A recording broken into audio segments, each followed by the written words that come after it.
Welcome back. You're with BBC News as we continue to monitor this breaking news story happening overnight that potentially a ceasefire deal in Gaza is being implemented.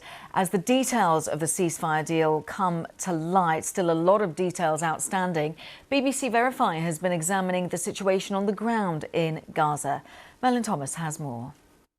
The ceasefire deal between Hamas and Israel has brought celebrations to streets and homes in Gaza and Israel. There's still a lot of unknowns, but at BBC Verify, we've been examining the situation on the ground. Now, last week, before the ceasefire was announced, President Trump initially released this map showing the various lines of Israeli troop withdrawal should President Trump's plan to end the war in Gaza go ahead. Now, on Saturday, 5 days later, he then posted this map, which appeared more precise. Now, the yellow line that you can see here on this map represents what the proposed first withdrawal of Israeli troops would look like. At this stage, we have to emphasize that we don't know how closely this corresponds to what was finally agreed. That's the key thing we're waiting for today. If it's close to what has been settled on, then it would leave about 55% of Gaza under IDF control. But it had been reported that Hamas had suggested that Israel withdraw further at the first stage. But the first movement that's anticipated would be Israeli forces withdrawing from the areas of Gaza City that they've advanced into over the past month.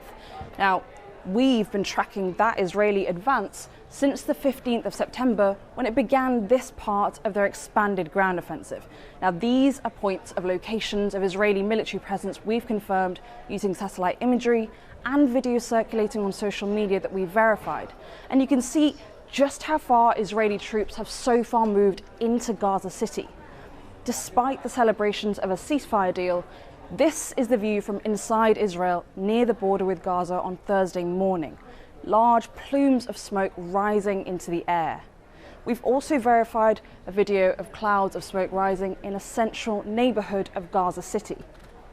Now, the details of this plan still haven't been revealed, but President Trump did say all of the hostages would be released very soon, and families in both Gaza and Israel will hope that there is no return to war.